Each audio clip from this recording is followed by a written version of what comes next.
The UN human rights chief, Zeid Ra'ad Al Hussein, condemned the security operation, saying it's without regard for basic human rights, and called for an end to the military operations. Because Myanmar has refused access to human rights investigators, the current situation cannot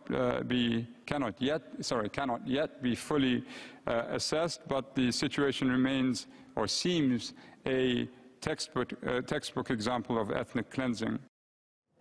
Well, for more, TRT World Asia reporter Shamim Chowdhury joins us now live in the studio. Hi, Shamim. We're hearing stronger and stronger language now from the United Nations.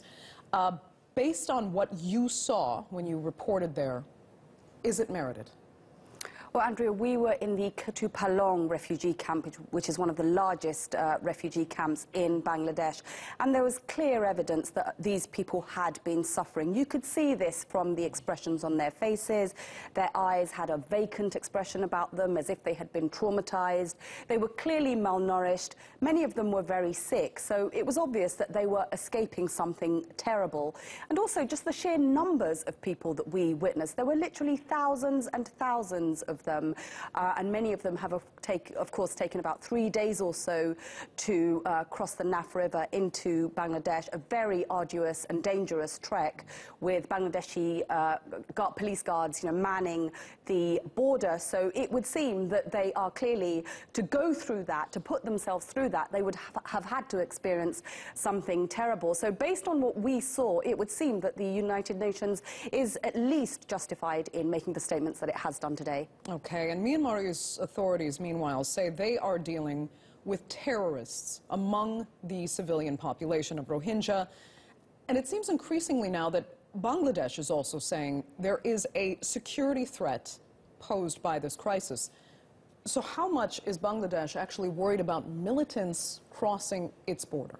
Well, it says that this is actually a concern. It's saying that the issue that it has with the Rohingya crossing over is not just because of lack of resources, which is, of course, a very big issue because Bangladesh is a very poor country, but security is one of the things that worries them. Now, Bangladesh, it says it's dealing with its own issues of what it describes as terrorism, homegrown terrorism, on its own territory, and it doesn't want to exacerbate this problem. And it also wants to maintain and enhance good relations with Myanmar. Just recently, it's proposed joint military operations with Myanmar to curb terrorism. So this is something that is of grave concern to the Bangladeshis. But having said that, the country has announced today that it will be giving a certain amount of land in Cox's Bazar in the south of Bangladesh, and it'll allocate this specifically for the recent influx of Rohingyas who have come in so that they can be housed. So it is, in a sense, taking a pragmatic view. It can't do anything about these more than 300,000 Rohingyas who have crossed over in the past couple of weeks or so, but at the same time, security and other issues are of major concern.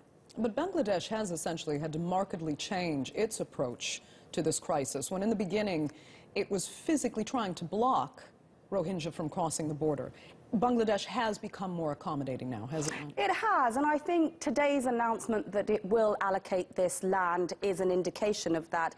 The Prime Minister, Sheikh Hasina, has also announced that she will be going down to the camps to visit the Rohingyas, and she hasn't done that for quite some time.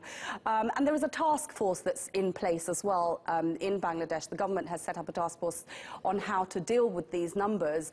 I think it feels that it really cannot sustain any more Rohingyas in its country for the reasons that I've mentioned, but at the same time it has to be realistic. It can't send them back, although it would like to, and in the past it has sent back large numbers of Rohingyas, but it's finding increasingly that this is becoming very difficult to do. So I think Bangladesh believes it must take a pragmatic approach to resolve this problem once and for all.